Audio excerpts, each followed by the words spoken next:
지난 2주에 걸쳐서 우리가 이스라엘 백성이 하나님의 언약 관계를 가지고 있는 하나님의 언약 백성이다라고 하는 그런 사실을 제가 이제 말씀을 드렸습니다. 그 언약의 내용은 한마디로 이야기하면 하나님의 말씀에 순종을 하면 복을 받고 하나님의 말씀에 순종하지 아니하고 머리를 꼿꼿하게 하고 목을 꼿꼿하게 하고 반항을 하면 그럼 하나님께서 친히 심판을 하신다고 하는 그러한 내용이 언약의 이제 핵심입니다. 근데 이스라엘 백성이 여기 예레미야 대언서를 가서 보면 계속해서 하나님께 순종하지 아니하는 그와 같은 모습을 보이고 있습니다. 그래서 우리가 지난 시간에는 그 불순종의 원인이 무엇이냐 성경을 통해서 살펴봤습니다. 불순종의 원인은 크게 2가지가 있는데 하나는 교만이요, 다른 하나는 악한 습관이다. 이렇게 이제 말씀을 드렸습니다. 그래서 교만은 뭐냐? 아주 간단하게 정의를 내리면 하나님을 두려워하지 않는 것. 창조자 하나님께서 창조해 놓으신 창조물이 자기의 위치를 망각을 하고 내가 마치 창조주인 것처럼 이렇게 행동하는 모든 것이 교만이다. 그래서 하나님께서 가장 미워하시는 죄가 교만죄라고 제가 말씀을 드렸습니다. 그 다음에 이 이스라엘 백성이 불순종하게 된 또 다른 원인이 무엇이냐 하면 나쁜 그와 같은 습관을 계속해서 반복해서 짓는 가운데 이 습관이 몸에 배겨서 그래서 어떻게 되느냐 하면 이디오피아 사람의 이 피부처럼 또 표범의 반점처럼 아예 그냥 이 몸의 행동에 이게 배어서 비누로 닦아도 소용이 없고 어떤 것을 해도 바뀔 수 없는 이와 같은 지경에까지 이르게 됐다고 하는 그런 사실을 제가 보여드리면서 특별히 우리 젊은 청년들에게 악한 사귐은 선한 습성을 부패시킨다. 그렇게 이제 말씀을 드렸어요. 쉽게 이야기하면 친구를 잘 사귀어야 된다. 제가 그렇게 말씀을 드렸습니다. 앞으로 어떤 친구를 사귀느냐가 여러분의 그 삶의 흥망성쇠를 이제 결정할 것이다. 이렇게 말씀을 드렸습니다. 자, 오늘은 하나님께서 참다가 결국 끝에 가서는 인생의 기근을 보내신다. 인생의 기근, 인생의 가뭄, 인생의 한파, 인생의 어려움, 인생의 재앙을 하나님께서 보내셔서 어떻게 하든지 이와 같은 것들을 통해서라도 자기 백성을 돌이키게 하시려고 하나님이 하신다고 하는 이와 같은 사실을 우리가 살펴보면서 인생의 기근이 올 때라고 하는 그런 제목을 가지고 예레미야 14장에 나와 있는 하나님의 말씀을 살펴보도록 그렇게 하겠습니다. 예레미야 14장 1절에 가서 보니까 기근에 대하여 예레미야에게 임한 주의 말씀이라 이렇게 이제 말씀이 기록되어 있습니다. 이스라엘 백성이 가나안 땅에 살다가 약 400년 동안 이집트에 가서 종살이를 했습니다. 그 종살이가 끝난 이후에 하나님께서 다시 가나안 땅으로 이들이 이제 보내실 때 이집트와 그 다음에 이스라엘의 그 차이점에 대해서 신명기 11장에 하나님께서 기록을 해주셨습니다. 뭐라고 기록해 주셨냐 하면 이집트에는 나일강이라고 하는 커다란 그런 강이 있어서 그래서 물이 모자라면 그 강에서 수로를 내갖고 그래서 내가 농사 짓는데 그 강물을 사용하면 큰 문제가 없는 그와 같은 땅이다. 그런데 너희가 들어가게 될 그 가나안 땅은 그와 같은 큰 강이 없다는 거예요.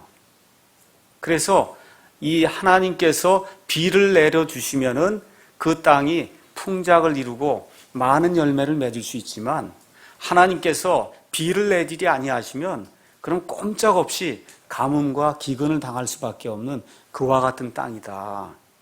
라고 이야기하시면서 모세가 이야기하는 그 초점이 뭐냐 하면 하나님께서 너희가 하나님의 말씀에 순종을 하고 하나님이 기뻐하시는 그런 삶을 살게 되면 하나님께서 이른 비와 늦은 비를 충분히 내려주셔서 이 땅에서 너희가 먹고 풍족히 살 수 있도록 그렇게 만들어 주시겠지만, 너희가 하나님을 배반하고 하나님이 원치 않는 그와 같은 일들을 행할 때에는 이 땅에 기근이 임해서, 가뭄이 임해서 열매를 맺지 못하고, 그래서 너희가 심히 어려움을 당할 것이라고 신명기 말씀을 통해서 우리에게 이야기해 주시는 그런 내용이 성경에 기록이 되어 있습니다. 여러분이 이제 기회가 되시면 이스라엘 땅을 한번 방문해 보시면 좋습니다. 이스라엘은 온 땅의 이제 중심이에요.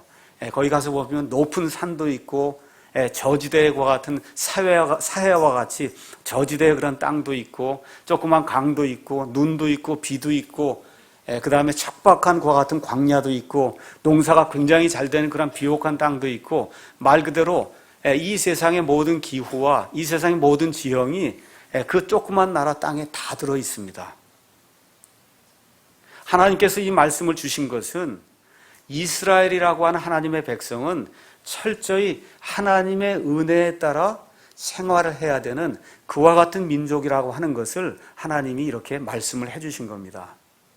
자, 그런데 여기 가서 보니까 예레미야가 살고 있던 그 당시에 그 땅에 심히 어려운 그러한 기근이 들렸다고 지금 성경이 이야기를 하고 있습니다. 여기 1절에서도 이야기를 하고 있고, 연속적으로 기근 이야기가 계속해서 나옵니다. 3장 3절, 5장 24절, 12장 4절, 23장 10절 이런 데 가서 보시면 예레미야가 살던 그 당시에 이 백성이 하나님께 불순종하고 하나님을 배반하고 이방 신들을 섬길 때에 연속적으로 계속해서 그 땅에 가뭄이 생기고, 그 가뭄 때문에 땅이 열매를 맺지 못하게 되니까 많은 백성이 기근에 시달리는 그와 같은 일이 있었다고 성경이 그 이야기를 계속하고 있습니다.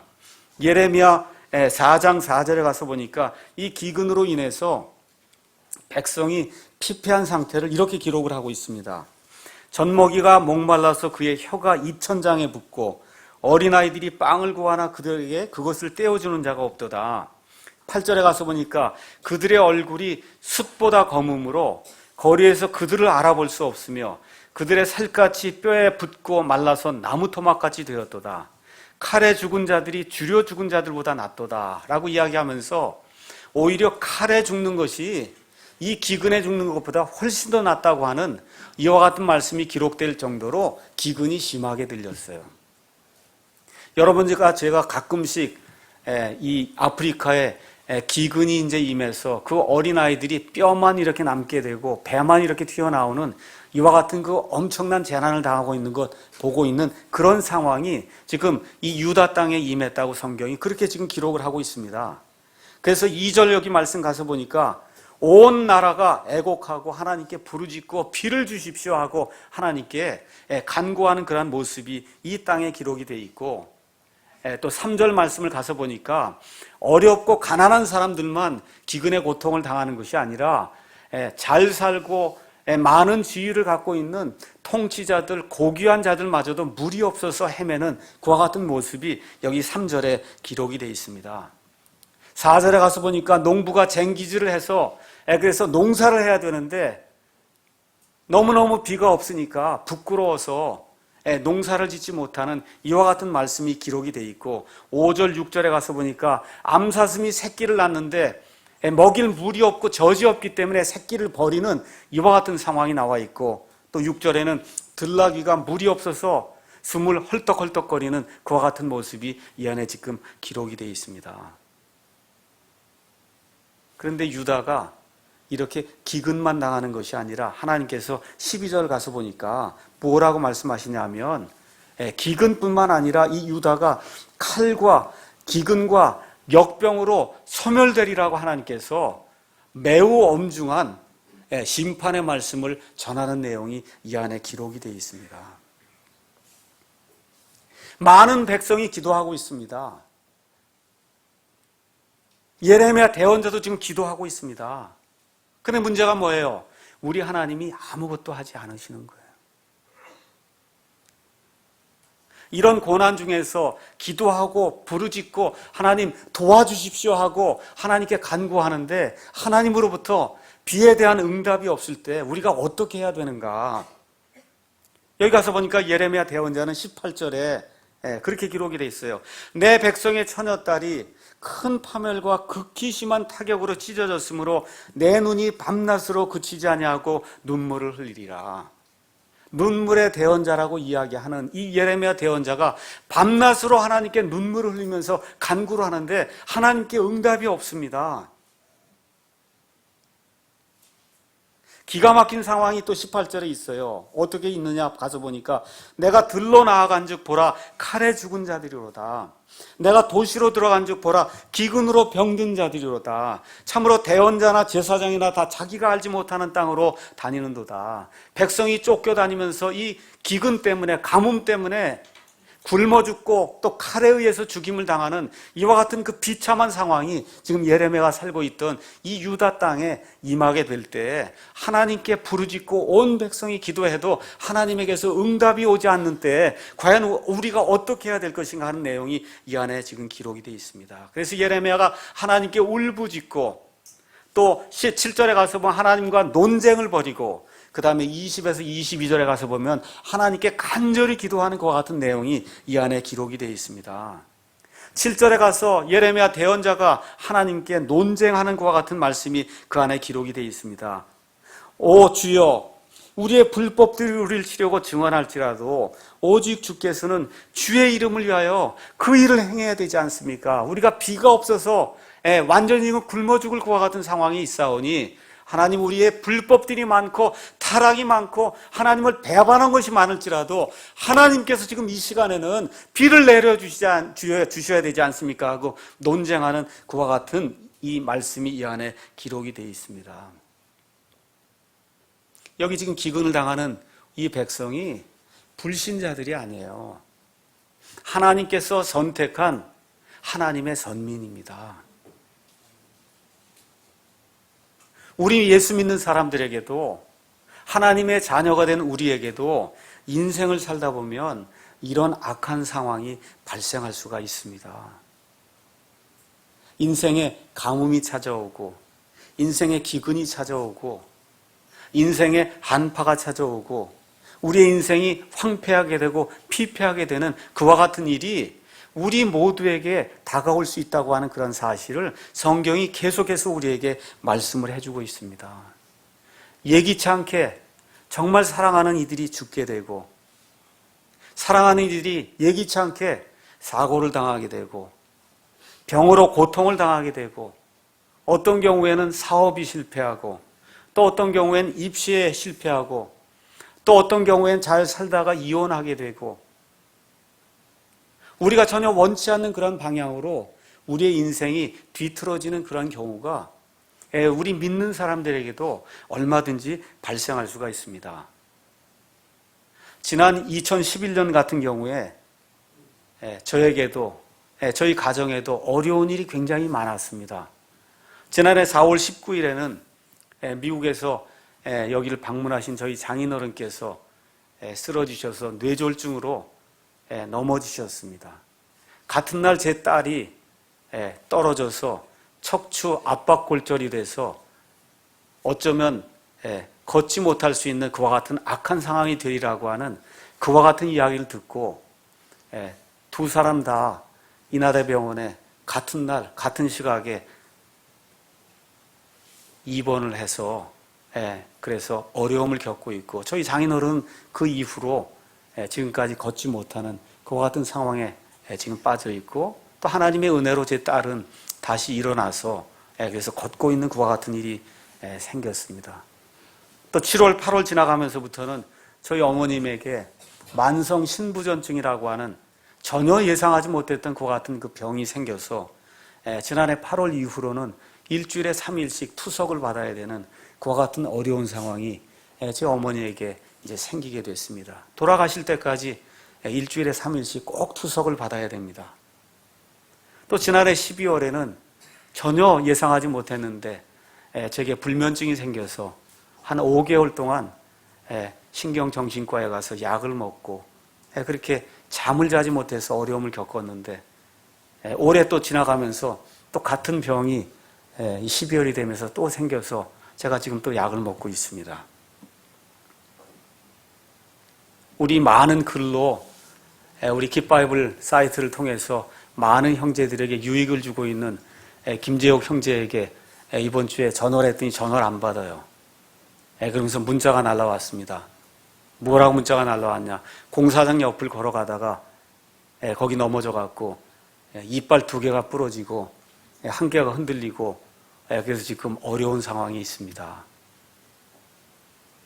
그 형제가 무슨 커다란 잘못을 저지르고 악한 일을 저지르고 해서 그와 같은 일이 생겼다고 저는 믿지 않습니다. 우리가 살다 보면 우리 이제 조금 있으면 결혼할 이러한 그 형제 자매가 있는데 결혼하기 전에는 인생이 다 행복할 것 같고 모든 게 그냥 다 부드럽게 이렇게 지나갈 것 같이 이렇게 생각이 들 거예요, 지금은. 그런데 한 30년 살아보니까 결혼하고 그렇지 않더라고요.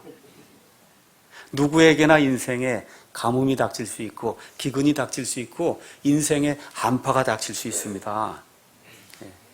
이런 상황 속에서 우리가 하나님께 울부짖고 하나님께 기도하고 하나님께 나아가려고 하는데 하나님이 응답하지 않을 때 어떻게 우리가 해야 되겠느냐. 여기 19절 말씀 보니까 지금 예레미야 대언자가 하나님께 말씀하는 거예요. 주께서 유다를 완전히 버리셨습니까? 주의 혼이 시온을 심히 싫어하셨나이까? 어찌하여 주께서 우리를 치시고 우리를 위해 치료하지 아니하시나이까?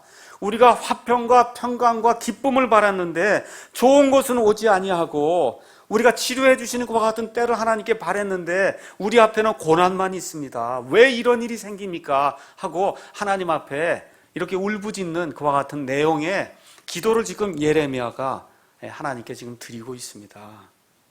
그 다음에 이제 8절 말씀 가서 보니까 예레미야가 너무 곤혹스러워서 그 많은 그 아이들과 굶어 죽는 그와 같은 그 사람들을 볼 때 너무너무 안타까워서 이 9절 말씀 가서 보니까 하나님 왜 아무 대답이 없습니까? 어찌하여 주께서 놀란 사람같이 계시며 구원하지 못하는 용사같이 힘없는 용사같이 그냥 가만히 계십니까? 오 주여 그러할지라도 주께서는 여전히 우리 한가운데 계시오니 우리는 주의 이름으로 불리는 그와 같은 백성이오니 우리를 버리지 마시옵소서 하고 간절히 하나님께 외치는 이와 같은 내용이 성경에 지금 기록이 되어 있습니다. 심지어 이 예레미야 대언자가 너무 낙심이 돼갖고 하나님 정말 전능하신 분 맞습니까? 하나님 정말 무소부재하신 분이 맞습니까? 10절에 이와 같은 내용이 9절에 이제 나와 있는 거예요. 하나님 정말 전능하신 분 맞습니까? 하고 하나님에 대해서 의심까지 하는 그와 같은 발언의 내용이 이 안에 지금 들어 있습니다. 예레미야 대언자 같이 하나님의 말씀을 직접 듣고 하나님께 계시를 받은 이와 같은 대언자도 어려움을 당할 때 그렇게 간구하고 하나님께 응답을 달라고 이야기할 때 하나님은 응답하지 않으실 때 하나님의 이 전능하심과 하나님의 무소부재하심까지 의심할 정도로 그렇게 지금 이 밑에까지 내려와 있는 이런 악한 상황이 유다 땅에 지금 발생하고 있다고 성경이 이야기를 하고 있습니다. 근데 우리 하나님께서 응답을 주세요. 뭐라고 응답을 주시냐? 10절, 11절, 12절에 응답을 주십니다.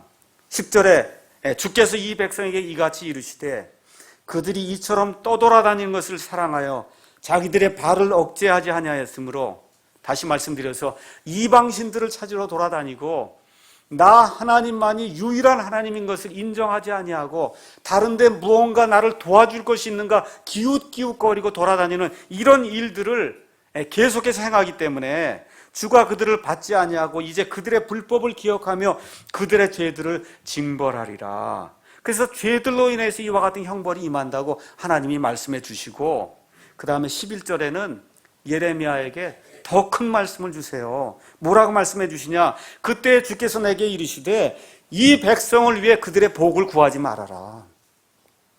이게 얼마나 무서운 말씀이에요. 이 목사나 하나님의 말씀을 선포하는 자들을 위해서 하나님께서 말씀해 주신 이 나라를 위해서 기도하지 마라. 이건 무서운 말씀이에요. 이 성도들 위해서 기도하지 마라. 내가 그들을 위해서 해줄 것이 아무것도 없다. 이 정도 되면 그 백성의 죄악이 얼마나 큰가를 저와 여러분이 이해할 수 있을 겁니다. 하나님이 12절에 또 뭐라고 말씀하시냐? 그들이 금식할지라도 내가 그들의 부르짖음을 듣지 아니하겠고 그들이 번제헌물과 봉헌물을 바칠지라도 내가 그것들을 받지 아니할 뿐 아니라 오히려 칼과 기근과 역병으로 그들을 소멸시키리라. 이게 무슨 얘기입니까? 주일에 와서 예배드리고 헌금드리고 11조하고 주일 성수하고 무슨 일을 해도 그 일이 나와 상관이 없다. 오히려 내가 너희의 종교 놀이에 지쳐서 내가 오히려 너희를 칼과 기근과 역병으로 죽이겠다고 하나님이 말씀하실 정도가 되면 그 백성의 상황이 얼마나 악한가를 저와 여러분이 이 말씀을 통해서 이해할 수 있는 겁니다. 오늘은 인생에 두 종류의 기근이 있다는 말씀을 여러분에게 먼저 드리고자 합니다. 모든 기근과 어려움이 하나님의 심판은 아니에요. 저와 여러분이 잘 기억하셔야 됩니다. 이 세상을 살다 보면 기근과 어려움과 한파와 가뭄이 우리에게 닥쳐요. 근데 여러분과 제가 성경 말씀을 균형 있게 가서 보시면 기근이 임하는 것이 다 우리를 심판하기 위한 것은 아니라고 하는 그런 사실을 알 수가 있어요. 첫째 종류의 심판은 기근은 긍정적인 기근이에요. 여러분 잘 아시다시피 창세기 38장에서 50장에 가서 보시면 하나님께서 야곱에게 그 12아들을 주시고 그 12아들 중에 요셉이 먼저 이집트로 내려간 이후에 하나님께서 이 12지파를 통해서 이스라엘 민족을 일으키시려고 그래서 이 사람들을 이집트로 내보내시기 위해서 하나님이 그 땅에 기근을 보내주십니다. 그래서 그 기근 때문에 어쩔 수 없이 그 땅을 떠나서 이집트에 가서 한 민족을 이룰 때까지 거기 있도록 하시기 위해서 하나님이 내려주시는 그와 같은 기근이 있어요. 그건 긍정적인 의미의 기근입니다. 욥기에 가서 보시면 욥이 무엇 잘못한 게 하나도 없거든요. 근데 어떤 일이 생겼어요? 저 하늘에서 대적하는 자 사탄이 욥을 대적해서 하나님께 저 욥을 내가 치도록 하나님 허락해 주십시오 하고 일이 시작이 될 때 욥이 알지도 못하는 가운데 욥에게 엄청난 그와 같은 기근과 어려움과 한파가 임하게 되고 결국은 끝에 가서 이 모든 것들을 통해서 욥이 정화가 되면서 제가 하나님 앞에 잘못했습니다라고 하면서 회개하는 그런 모습이 나오면서 욥이 그 전에 가졌던 것에 2배의 축복을 받는 그와 같은 의미의 긍정적인 어려움이 욥에게 임했다고 하는 그런 사실을 우리가 성경을 통해서 알 수가 있습니다. 고린도후서 12장 7절에서 10절에 가서 보니까 사도 바울이 너무나 많은 그런 계시를 받게 되니까 혹시라도 그가 교만해서 하나님 곁을 떠날까 봐 하나님께서 사탄의 사자를 통해서 이 사도 바울을 치게 하시니까 사도 바울에게 병이 걸렸어요. 병이 걸릴 때 주여 이 병을 고쳐주십시오 하고 3번 간구를 했지만 하나님께서 내 은혜가 내게 족하도다 해서 내가 병이 있는 가운데 사는 것이 교만한 가운데 죄를 짓는 것보다 내게 훨씬 더 유익하다라고 해서 사도 바울에게 병이라고 하는 그런 한파를 기근을 가뭄을 주셨지만 그것이 오히려 사도 바울에게 긍정적인 것으로 작용했다고 하는 그와 같은 의미를 우리가 성경을 통해서 살펴볼 수가 있습니다. 근데 지금 여기 나와 있는 예레미야에 나와 있는 이 기근과 가뭄은 긍정적인 의미의 기근과 가뭄이 아니에요. 여기 나와 있는 것은 부정적인 의미의 기근과 가뭄입니다. 그 무슨 얘기예요? 누구나 다 알 수 있어요. 그 이유가 무엇인지 누구나 다 알 수 있는 거예요. 여러분도 알고 저도 아는 그와 같은 내용의 그와 같은 기근이다. 그렇게 제가 말씀을 드릴 수 있습니다. 지난주에 제가 여러분에게 모든 문자를 보내고 문자 보낸 이후에 제가 이 성경 이렇게 쭉 살펴보고 이 형제나 이 자매에게는 내가 좀 길게 이렇게 문자를 보내서 어떻게 지내는지 이런 것들을 좀 물어봐야 되겠다. 이렇게 해서 몇 분에겐 제가 이렇게 또 개인적인 그와 같은 문자를 보냅니다. 이렇게 해서 쭉 엑셀 시트를 보면서 우리 교회 이렇게 그 명단을 이렇게 보니까 우리 교회 제가 문자를 보내는 그 숫자가 이제 300명을 넘었더라고요. 우리 교회 이렇게 쭉 이렇게 하니까 그러니까 우리 재적이 한 300명이 넘은 거예요. 그래서 이렇게 쭉 보는 가운데 어떤 형제가 지난 몇 달 동안 교회를 안 나오더라고요.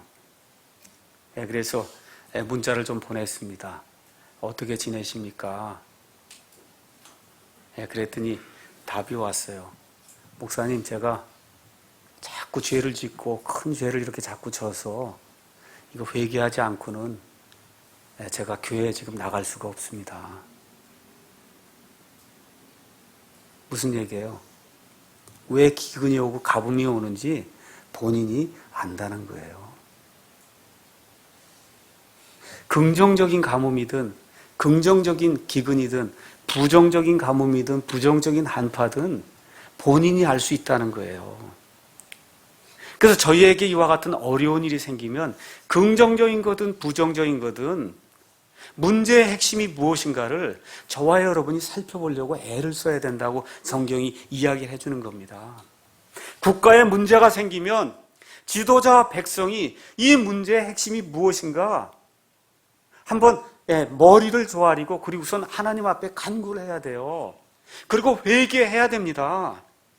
이 교회에 문제가 생기면 목사와 성도들이 머리를 조아리고 하나님 앞에 나와서 문제가 무엇인가를 살펴보고 그리고 돌이켜야 된다고 성경이 우리에게 이야기를 하고 있어요.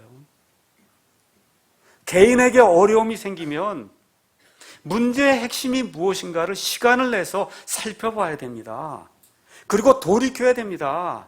이런 일들을 통해서 하나님이 저와 여러분에게 이 교회에 또 이 나라에 주시고자 하는 그와 같은 메시지가 분명히 있다고 하는 그런 사실을 저와 여러분이 성경을 통해서 분명하게 깨달아야 돼요. 오늘 여기 나오실 때 인생의 어떤 답답한 어려운 일들을 가지고 이 자리에 나오셨습니까? 저는 다 알지 못해요. 여러분 각자 마음속에 어떤 인생의 한파와 인생의 가뭄과 인생의 기근의 문제를 가지고 하나님 앞에 이 답답한 사정을 좀 알려야 되겠구나 하고 여러분 그런 마음을 가지고 이 자리에 나오셨을 겁니다. 이것이 무엇인가 깊이 생각을 해보고 긍정적인 것이든 부정적인 것이든 하나님 앞에 이 사정을 알리고 하나님 앞에서 주시는 그와 같은 해결책을 받아야 되겠다 이렇게 작심하시고 하나님이 주시는 그와 같은 응답을 받기를 주님의 이름으로 축원합니다. 자, 이때 예레미야 대언자가 하나님 말씀하시는 것이 다 옳습니다. 저를 비롯해서 이 유다 백성이 하나님 앞에 죄를 짓고 하나님이 원치 않는 그와 같은 일들을 행해서 정말 이 부정적인 의미의 기근이 임하고 있다는 것 제가 다 인정을 합니다. 근데 하나님, 그래도 제가 다시 한번 말씀을 드릴게요. 이게 문제가 있는 거 아닙니까? 13절에 가서 보니까 오 주 하나님이여 보시옵소서. 그런데 대언자들이 그들에게 이르기를 너희가 칼을 보지 아니하고 기근을 겪지 아니하리라. 오히려 내가 이곳에서 너에게 확실한 평강을 주리라 하나이다. 대언자들이 지금 그렇게 이야기하지 않습니까? 하나님, 저만 빼고는 하나님의 말씀을 맡았다고 하는 모든 대언자들이 무엇라고 대언하는지 하나님 듣고 계시지 않습니까? 하나님이 이곳에 평강을 주고 기쁨을 주고 복을 주고 화평을 주리라고 이 대언자들이 이야기하고 저만 그렇지 않다고 이야기를 하니까 사실 저도 헷갈립니다. 지금 예레미야 대언자가 하나님 앞에 지금 그렇게 이야기하는 거예요. 하나님, 저도 지금 혼동에 빠져 있습니다. 어떻게 이런 일이 있을 수 있습니까? 저만 심판이 있다고 얘기하고 저를 뺀 나머지 모든 목사들은 하나님이 이곳에 확실한 평강을 주리라고 이렇게 대언하는데 이게 도대체 어떻게 된 일입니까? 하고 하나님께 항변하는 이와 같은 말씀이 이 안에 기록이 되어 있습니다. 여러분 혹시 시간이 되시고 케이블 TV가 있으면 가셔서 CBS, CTS, C3TV 등의 기독교 케이블 방송을 한번 가서 들어보세요. 목사들이 무슨 메시지를 전하는가 한번 가서 한번 들어보세요. 특히 황금 시간대에 그 많은 돈을 주고 돈을 줘야 거기서 말씀을 전할 수가 있습니다. 그냥 전하는 게 아니에요. 이 주일날 저녁 7시, 8시 때에는 한 번에 1,000만 원, 2,000만 원씩 줘야 설교 1시간을 거기서 전달할 수가 있습니다. 이 목사들이 무슨 말씀을 전하는가 한번 가서 들어보세요. 하나님의 심판과 하나님의 공의의 판단에 대해서 전하는 그와 같은 목사가 있는가 여러분 한번 가서 보세요. 다 복이 임한다 그러고 특별 새벽 기도를 통해서 무언가 일이 다 잘 된다 그러고 번영한다 그러고 성공한다고 이야기를 하지, 우리 하나님의 심판이 있다고 선교하는 그와 같은 목사가 있는가 한번 여러분 가서 한번 보시기 바랍니다. 거기 나오는 뉴스 한번 들어보세요. 그 기독교 방송이라 뉴스의 내용이 다 기독교 관련된 그와 같은 내용이에요. 거기 가서 목사들 하는 이 짓거리를 가서 보면 정치판에서 국회의원들 하는 거하고 똑같습니다. 가서 싸우고 여기서 뭐 이 총을 들여다대고 가스 총으로 해갖고 회의장에 들어오지 못하도록 막은 이런 일들 가지고 서로 싸우고 논쟁하는 그런 모습을 보면 정치판 이상이에요. 감독이나 노회장이 되려고 그러면 1억, 2억, 3억, 5억을 가져다 교회 돈을 써야 그래야 감독이 되고 노회장이 되고 하는 그와 같은 일들, 그런 비리들, 그런 것들이 기독교 방송에서 계속해서 하루 종일 나오고 있어요. 일주일 내내 나오고 있어요. 1년 365일 지금 나오고 있어요. 제가 말씀드리고자 하는 초점은 국가나 교회가 어려움을 당하면 지도자들과 목사들이 회개를 해야 됩니다. 우리나라가 지금 그런 실정에 놓여 있어요. 잘 먹고 잘 사는 것이 저와 여러분에게 실질적으로 지금 복이 되고 있는가 한번 생각해 보세요. 여러분, 잘 먹고 잘 사는 것이 저와 여러분에게 실질적으로 얼마만큼 복이 되고 있는가.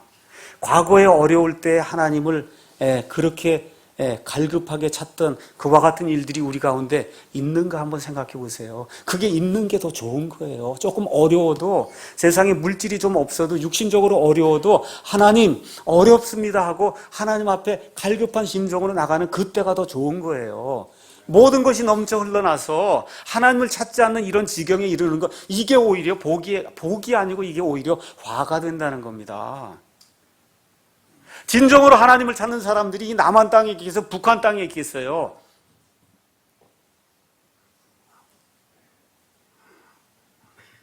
오늘은 목사들이 해야 될 일에 대해서 제가 말씀을 드리도록 하겠습니다. 목사는 하나님의 대언자예요. 하나님의 대언자라고 하는 건 하나님이 원하시는 말만을 전해야 된다, 그런 얘기입니다. 내가 하고 싶은 말을 전하면 안 돼요. 하나님의 말씀을 읽었으면은, 오늘 여기 읽었으면 하나님이 뭐라고 얘기하시는가를 전해야지, 이거 읽고는 신문 이야기하고 이 세상에 다른 이야기를 하면 그건 하나님의 목사가 아닙니다. 왜 하나님의 말씀을 선포해야 되느냐? 믿음은 들음에 의해 오고, 들음은 하나님의 말씀에 의해 오기 때문에 여기 앉아있는 이 성도들의 믿음을 증진시키기 위해서 목사는 오직 하나님의 말씀만을 선포해야 되는 사람입니다. 이 말씀을 선포해야 되기 위해서는 성경을 읽어야 돼요. 성경을 연구해야 됩니다. 그리고 어떻게 생각을 해야 되냐? 내가 어떤 기교나 술법을 써서 하나님의 말씀을 가지고 승부하는 것이 아니라 오직 이 하나님의 말씀만을 선포할 때, 성령님께서 나와 함께 하실 때 이 말씀만으로 나는 승부하는 그런 사람이다.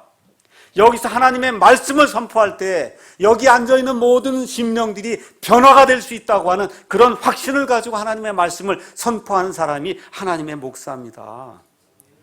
설교가 그냥 잘 되는 게 아니에요. 설교를 잘 하기 위해서, 말씀을 잘 가르치기 위해서 노력하고 연습을 해야 됩니다.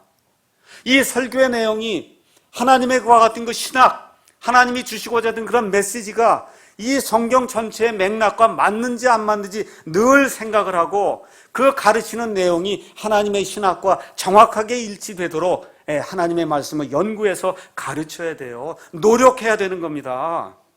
정확하게 전달해야 되는 거예요. 여기 서서 코미디하고 웃기고 노래하고 불필요한 신문 읽고 잡담하고 예화하고 하는 이런 일들은 하나님이 미워하는 일이에요. 여러분, 사도 바울을 한번 생각해 보세요. 사도 바울이 어디 가서 장경동 목사처럼 가서 코미디하고 어디 가서 그런 일들 했겠어요? 이 하나님의 말씀이 얼마나 엄중하고 이 하나님의 말씀이 얼마나 두려운 그런 말씀인데 가서 코미디하고 웃기고 울리고 그런 일들 하고 노래를 하고 그래요? 목사가 서서 유행가 부르고. 목사가 여기 있어서 약 팔고, 이 약 먹으면 암 낫는다 그러고 에이즈 낫는다 그러고 자기 회사 차려놓고 이와 같은 악한 일들을 하는 것 하나님이 미워하신다, 그 얘기입니다. 그래서 목사가 설교하는 그 내용에는 먼저 하나님의 말씀이 확실하다고 하는 그 말씀을 전달해 줘야 돼요. 그 안에 그게 들어있어야 됩니다. 내 말이 아니라 하나님의 말씀이 확실한 말씀이다. 하나님이 살아계신다. 이 하나님이 죄를 미워하신다고 하는 그와 같은 말씀이 목사의 설교 안에 들어있어야 됩니다. 하나님이 죄를 미워하셔서 죄를 심판하신다고 하는 그와 같은 내용이 이 안에 반드시 들어있어야 돼요. 그뿐만 아니라 우리 하나님께서 대신 속죄를 통해서 죄 없는 자가 죽게 될 때 죄 있는 저와 여러분이 구원받을 수 있다고 하는 하나님의 대신 속죄의 말씀이 이 말씀 안에 꼭 포함이 돼야 됩니다. 그걸 통해서 오직 예수 그리스도만이 우리를 위해서 대신해서 죽으신 하나님의 어린 양이시며 오직 그분 외에는 다른 길이 없다고 하는 예수 유일주의가 이 성경 말씀을 통해서 선포가 돼야 됩니다. 구원받은 이후에 애기 상태로 그대로 머무르는 것이 아니라 그리스도의 장성한 분량에까지 이르기 위해서 우리가 성화가 돼야 된다고 하는, 성령 충만해야 된다고 하는 이런 메시지가 목사의 설교 안에 들어있어야 되는 거예요.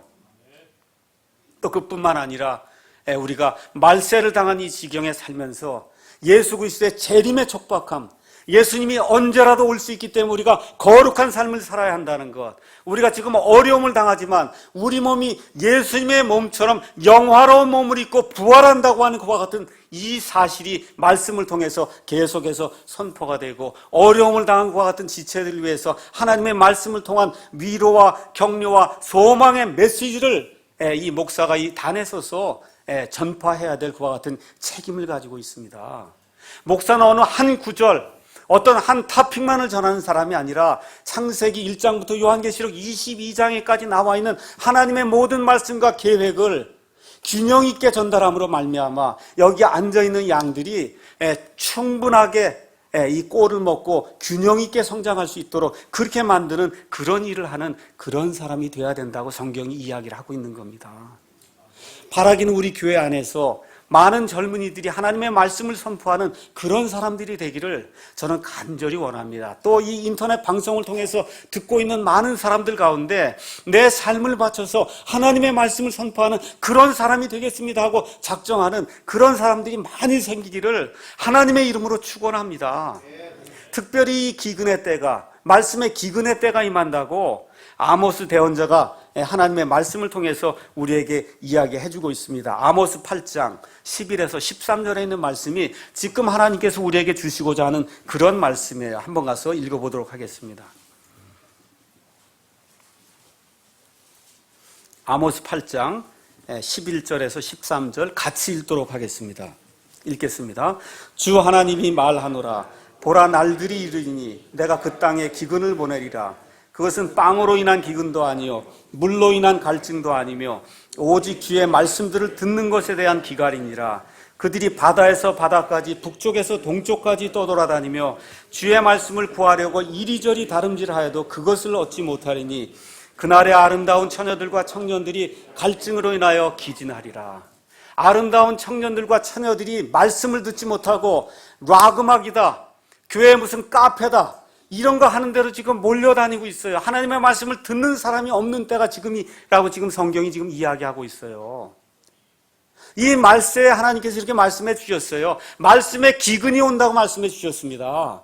저와 여러분이 이 교회 안에서 선포해야 될 것은 하나님의 말씀이에요. 이 말씀이 흥왕해야, 그래야 교회가 살 수가 있고 나라가 살 수가 있다고 성경이 우리에게 이야기해 주고 있는 겁니다.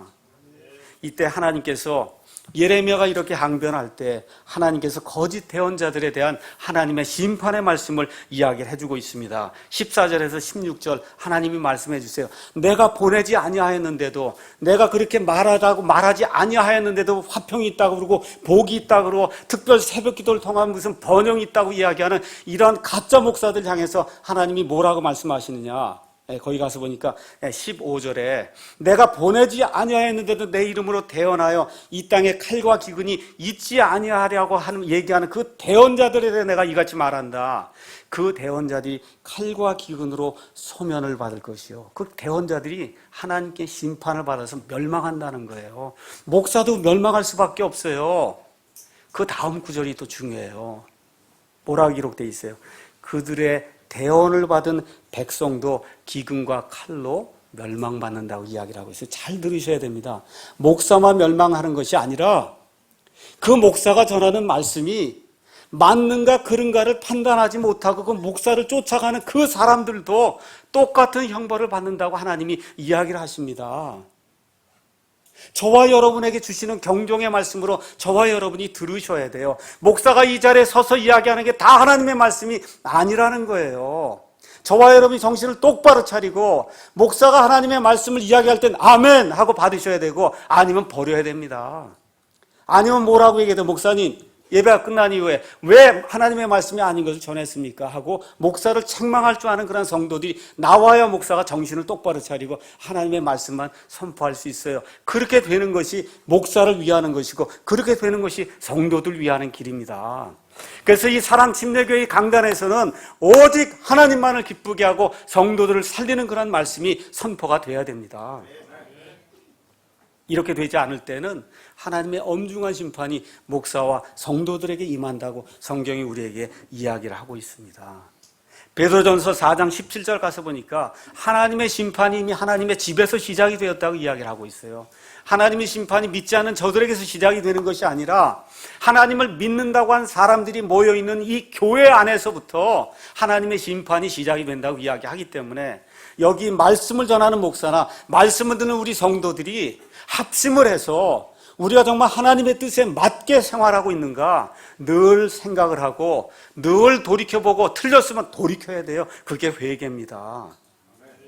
누가복음 12장 47절에 48절 말씀 보니까 우리 예수님께서 많이 받은 자에게는 하나님께서 많은 것을 요구할 것이고 적게 받은 자에게 하나님이 적게 요구하신다고 말씀해 주셨어요. 저와 여러분이 킹제임스 성경이라고 하는 하나님의 온전한 말씀을 받았습니다. 많은 걸 받은 거예요. 많은 걸 받았기 때문에 하나님이 저와 여러분에게 많은 것을 요구하시는 겁니다. 많이 전달할 그와 같은 의무와 책임이 우리에게 놓여 있는 거예요. 여러분 믿으십니까? 그 일을 저와 여러분이 감당을 해야 됩니다. 이 21세기 한국 땅에 살면서 왜 우리가 사람 침례교회 여기 와서 그냥 편안히 예배드리고 그걸 다 끝낸다 이거 아니에요. 우리가 여기 모여서 교회를 하면서 교회를 탄탄하게 만들어서 그래서 하나님의 온전한 말씀 이 말씀을 온 땅에 전할 수 있는 그와 같은 책임과 의무를 우리가 가지고 있는 겁니다. 마지막으로 기근과 한파와 그 다음에 가뭄을 대하는 그와 같은 태도가 여기 20절에서 22절에 이제 나와 있습니다. 이걸 말씀드리고 마치도록 하겠습니다. 자, 저와 여러분에게 긍정적인 의미든 아니면 부정적인 의미든 어려움이 생기고 한파가 생기고 재앙이 생기고 재난이 생기고 정말 힘든 일이 생길 때 어떻게 해야 되느냐. 이제 예레미야는 눈물도 마르고 항변하는 이와 같은 데도 지쳤어요. 남은 건 뭐예요? 기도뿐이 없습니다. 기도할 때 세 가지 요소가 그 안에 들어가 있어야 된다는 겁니다. 첫째 요소는 20절에 나와 있는 겁니다. 오 주여 우리가 주께 죄를 지었으므로 우리의 사악함과 우리 조상들의 불법을 우리가 인정합니다 하고 하나님 앞에 죄 지은 것을 인정을 하셔야 돼요. 내 죄뿐만 아니라 누구의 죄까지? 내 조상들이 지은 것과 같은 죄까지. 이 나라가 지금 이념 분쟁과 사상의 분쟁으로 지금 어려운 가운데 처해 있어요. 이번에 좋은 대통령을 지금 뽑아야 됩니다. 이걸 위해서 저와 여러분이 하나님 앞에 우리의 죄악을 내어놓고 우리 선조들이 잘못한 이와 같은 죄악까지 내어놓고 하나님 죄송합니다. 우리가 죄악을 인정합니다 하고 하나님 앞에 우리의 죄와 불법들을 내어놓고 인정하는 그와 같은 일들이 있어야 된다는 겁니다. 21절에 또 뭐라고 되어 있냐? 주의 이름을 위하여 우리를 몹시 싫어하지 마옵소서. 주의 영광의 왕좌를 욕되게 하지 마옵소서. 우리와 맺은 주의 언약을 기억하시고 깨뜨리지 마옵소서 하면서 긍휼을 구하는데 잘 보세요. 예레미야가 자기나 자기 백성을 위해서 기도하지 않았어요. 뭘 위해 기도했어요? 하나님의 이름과 하나님의 영광에 누가 되지 않도록 하나님 우리를 도와주십시오 하고 지금 기도하고 있는 겁니다. 어려운 일을 당할 때 우리가 당연히 기도해야 돼요. 근데 맨 끝에 우리가 하나님께 꼭 말씀드려야 될 것이 뭐예요? 이게 내 문제만 푸는 것이 아니라 하나님의 이름과 영광에 누가 되지 않도록 하나님이 도와주시기를 바랍니다. 그래서 저와 여러분이 올바른 기도를 드리느냐 드리지 못하느냐의 그 시금석은 뭐에 있느냐? 이 기도의 응답이 하나님의 영광인가 아니면 단순히 내 문제 푸는 건가, 여러분과 제가 생각을 해보시면 알 수가 있어요. 이것이 하나님께 영광이 되고 하나님의 이름에 영광이 되면 하나님이 기뻐하시는 그런 기도가 되고, 온전히 그저 내 육체의 모든 거 푸는 것으로 끝이 나면 그건 하나님이 기뻐하는 그런 기도가 아니라는 겁니다. 그 다음에 맨 마지막으로 22절에 이방인들의 헛된 것들 가운데 능히 비를 내리게 할 것이 있습니까? 하늘들이 능히 소나기를 내릴 수 있습니까? 오직 주 우리 하나님이시여 그리하실 분은 주 홀로 한 분뿐이 아니십니까? 주께서 이 모든 것을 만드셨으므로 그들 까닭에 우리가 주를 바랍니다. 뭐라고 얘기하는 거예요? 기도의 맨 끝에 저는 아무것도 할 수 없습니다. 이 세상에 어떤 것도 이 문제를 풀 수가 없습니다. 오직 하나님만 하실 수 있습니다. 하늘들이 저렇게 멀쩡히 있어도 저 하늘이 비를 내릴 수 있습니까? 아닙니다. 하나님이 내려주셔야 됩니다 하고 하나님의 능력을 인정을 해야 된다는 거예요. 오직 주님만 하실 수 있습니다 하고 하나님 앞에 간구할 때 우리 하나님께서 그 기도를 기뻐해 주신다는 거예요. 오직 하나님만이 죄들을 용서해 주실 수 있어요. 오직 그 하나님만이 우리를 구원해 줄 수 있습니다.